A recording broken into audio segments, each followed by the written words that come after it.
আল্লাহ সুবহানাহু ওয়া তাআলা বলছেন বাদশা যুলকারনাইন সে সফর করতেছিল পৃথিবীর পূর্ব প্রান্তে, পৃথিবীর শেষ প্রান্তে, সমস্ত প্রান্তগুলি সে সফর করতেছিল।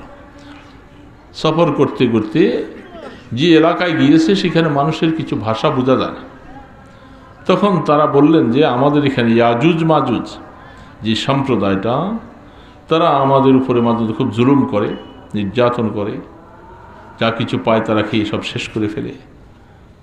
বাদশাহ সেকান্দর বলছিল এক কাজ করো, তোমরা সীসা সংগ্রহ করো। তিনিও আল্লাহ পাকের তরফ থেকে সীসা সংগ্রহ করলেন, সীসা গলাইয়া সেখানে পাথর দিয়ে বিশাল ওয়াল করেছে, সদ্দে সেকান্দর যাকে বলা হয়।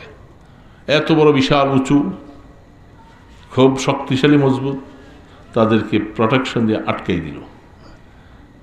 কোরআন বলতেছে তারা সেটার ওই বাউন্ডারির ভিতরে,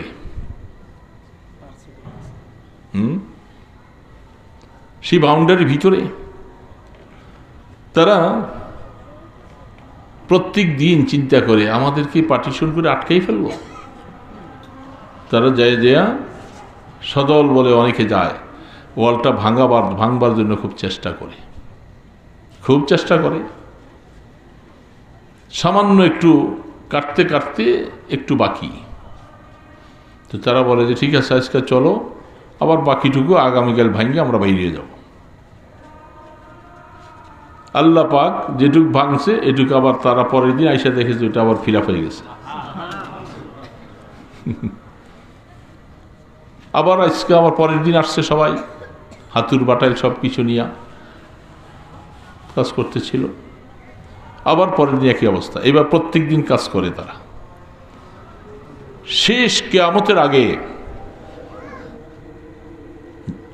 আগে যে সমস্ত বড় বড় নিদর্শনগুলি আল্লাহ রসুল বলে গেছেন, এর মধ্যে একটা হলো ইয়াজুজ মাজুজ। কিয়ামতের পূর্বে পূর্ব দিকের সূর্যটা পশ্চিম দিকে উদিত হবে একদিনের জন্য। এই সূর্য পশ্চিম দিকে উদিত হওয়ার পরে পরের দিন আবার পূর্ব দিকে। তারপর থেকে সকলের ইবাদত বন্দিগি নামাজ রোজা সব বন্ধ, শেষ।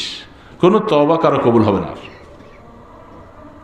সেই সময় আসবে দাব্বাতুল আরদ, জমিন থেকে এমন একটা উদ্ভূত মক্কা এবং মক্কা শরীফে সাফা এবং মারওয়া পাহাড়ের মাঝামাঝি, সেখান থেকে পাহাড়টা ফেটে যাবে।